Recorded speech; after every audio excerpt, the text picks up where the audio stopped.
اور پھر میں پلٹ کے تیسری جگہ پہ جاتا ہوں کہ جب علماء مشائخ ایک دوسرے کے جوبے ادھیڑ رہے ہوتے ہیں، منبر رسول جو حضور کا دیا ہوا ہوتا ہے اس پہ ایک دوسرے کو کافر کہہ رہے ہوتے ہیں، اور کسی کو کافر کہنے پہ جشن منا رہے ہوتے ہیں، اور ان کی پگڑیاں ادھیڑ کے اس کی دھجیاں بکھیر رہے ہوتے ہیں، اور اس پہ رقص کر رہے ہوتے ہیں، گنبد خضرا میں رسول اللہ کو کتنی تکلیف ہوتی ہوگی۔ تو اس لیے امت بن کے رہو، بکھر کے نہ رہنا۔ امت واحدہ کے تصور کو جتنا اجاگر کر سکتے ہو اس کو اجاگر کرو۔ سیاسی شعور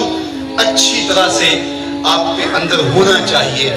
ہم انتخابی سیاست سے گریز اس لیے کرتے ہیں کہ اس کا نتیجہ ہماری آنکھوں کے سامنے ہے کہ 70 سال میں کچھ نہیں ملا، تو آئندہ ہم جو میسر ہے وہ ہم جب جو کر رہے ہیں وہ بھی کیوں چھوڑ بیٹھے۔ دو طرح کے طبقے ہیں، ایک طبقہ ہمیں جب کبھی ملتا ہے تو بڑی ہمدردی سے کہتا ہے کہیں سیاست میں نہ آ جانا، فلاں فلاں ضائع ہو گیا، آپ نے ضائع ہو جانا، تو ہم ان کو کہتے ہیں بے فکر رہیے۔ اور ایک طبقہ اور ایک قسم کے لوگ ملتے ہیں تو وہ کہتے ہیں جناب آپ کا حق ہے کہ آپ میدان عمل میں اتریں، یہ ڈاکو، یہ لٹیرے، یہ چور، یہ کس طرح کے ہیں، تو آپ کو انتخابی سیاست میں آنا چاہیے۔ تو میں ان سے بھی کہتا ہوں کہ میں اس سے معذرت کرتا ہوں، اس لیے کہ جو میں کر رہا ہوں اس سے حقیقی سیاسی شعور پیدا ہوگا، رجال کار پیدا ہوں گے، افراد سازی کے عمل سے ہم گزر رہے ہیں، اور جو آپ مجھے بتانے جا رہے ہیں وہاں جا کے میں وہ کر نہیں سکوں گا، اور جو خالی سیٹ چھوڑوں گا وہاں کوئی بیٹھ کر کے وہ کرے گا نہیں، جو میسر ہے وہ چھوٹ جائے گا، جو کر نہیں سکتا اس کو ہاتھ ڈال دوں گا، تو یہ آپ میرے ساتھ ہمدردی نہیں کر رہے۔ وہ ایک زمانے میں مجھے کسی نے کہا کہ آپ ضرور آئیے، اور بڑی ہی محبت کا اظہار کیا اور بہت سبز بات بھی دیے، تو میں نے ان کو پیر نصیر الدین علیہ رحمہ کا ایک قول سنایا کہ ایک زمانے میں ان کو وقت کے ایک حکمران نے کہا کہ جناب آپ آئیے، ہم آپ کو وزیر بنانا چاہتے ہیں، تو انہوں نے ہنس کے کہا میں بادشاہ تو مجھے وزیر بنانا چاہتا ہوں۔ تو میں نے کہا صاحب ہم تو بادشاہ بنے بیٹھے ہیں اور آپ ہمیں وزیر بنانا چاہتے ہیں، اس لیے ہم انتخابی سیاست کا کوئی عملی نتیجہ نہیں دیکھتے۔ اور اگر آپ سوشل میڈیا اور الیکٹرانک میڈیا دیکھتے ہیں تو آج کل جو ہاہاکار مچی ہے، جو اندھیر نگری ہے، جو لہجوں کی جو ہے وہ عجیب بدبو پھیلی ہوئی ہے، تو کیا کوئی یہ پسند کرتا ہے کہ میں بھی جا کے اس ماحول میں کھڑا ہو جاؤں؟ اور اگر کوئی کہتا نہیں جناب آپ صاف سیاست کیجئے، تو میاں یہ صاف سیاست کا تو ماحول پیدا کر رہے ہیں، یہ رجال کار ہی کو پیدا کر رہے ہیں۔ باقی یہ آرزو کہ آپ آئیں، میاں میری یہ آرزو نہیں ہے کہ میں آؤں، وہ ماحول پیدا کرنا چاہتا ہوں کہ کوئی آئے، اس کے لیے کوئی راستہ، کوئی بنیادیں تو کھود جائے، کوئی راستے کے اندر سے پتھر تو ہٹا دے۔ سب نے یہ کہا کہ میں آؤں گا، لیکن راستے کے اندر پتھر پڑے تھے، ہمارا مشن ان پتھروں کو ہٹانا ہے، ان نوکدار کانٹوں کی جو ہے وہ کمر توڑنا ہے، راستے ہموار کرنا ہے، اور ہم نے دیر تک اس کام کی طرف جانا ہے۔ اے شمع آہستہ بسوز کہ شب دراز است، اے شمع آہستہ بسوز کہ شب دراز است، اے عشق آہستہ بریز کہ غم زیاد است، سینوں میں طوفان ہے قلبی کل میچل رلوت افتراق،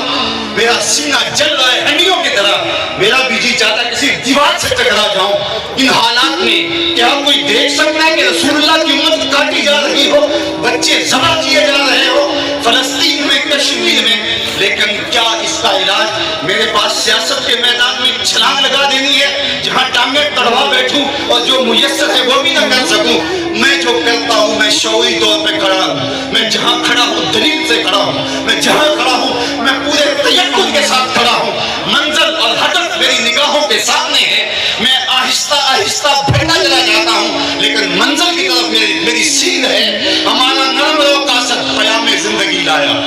ہمارا نرم رو قاصد پیام زندگی لایا، خبر دیتی تھی جن کو بجلیاں وہ بے خبر نکلے،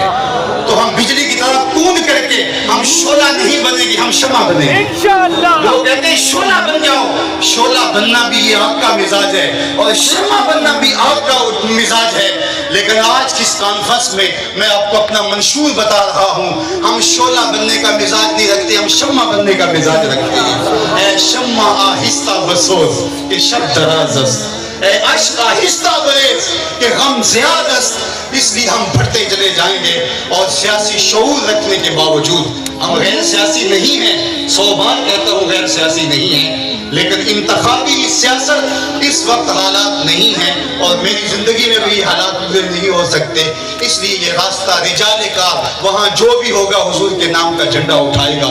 اللہ اکبر، آگے بڑھیے،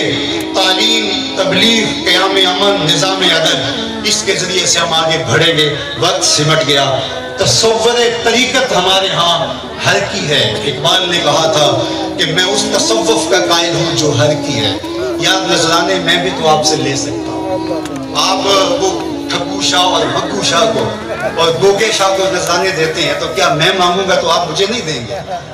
تو آپ مجھے بھی تو نذرانے دیں گے، میرا بھی تو ایک 6 کنال کا بگلا چاہیے، میری بھی تو آرزو ہیں، میرے بھی تو بچے ہیں، لیکن میں مرکز کے ایک کونے میں زندگی گزارنے کا عزم کیا ہوا ہے، اور اپنے بچوں کو بھی اسی پہ لا رہا ہوں کہ ساری زندگی ان چٹائیوں پہ زندگی گزارنی ہے۔ خاک نشین بن کے مرکز نشین بننا ہے، تو یہی تمہاری زندگی کا منشور ہے۔ تو کیا مجھے یہ نہیں چاہیے؟ تو یہ حل کی ہے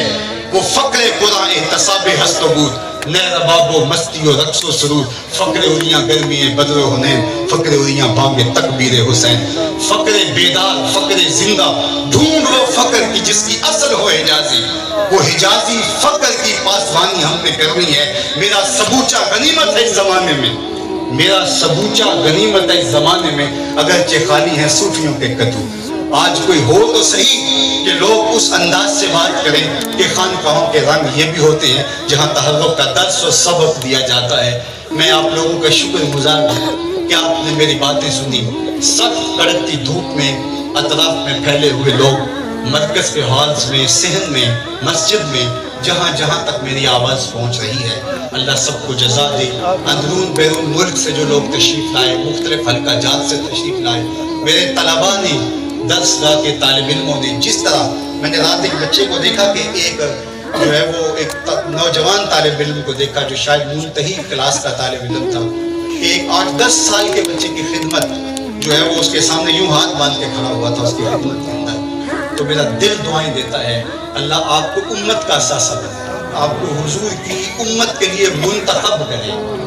تم عالم دین بنو لیکن روٹیاں مانگنے والے نہیں، تم عالم دین بنو ممبر کی حرمت کو بیچنے والے نہیں، تم عالم دین بنو محراب کے تقدس کو پامال کرنے والے نہیں،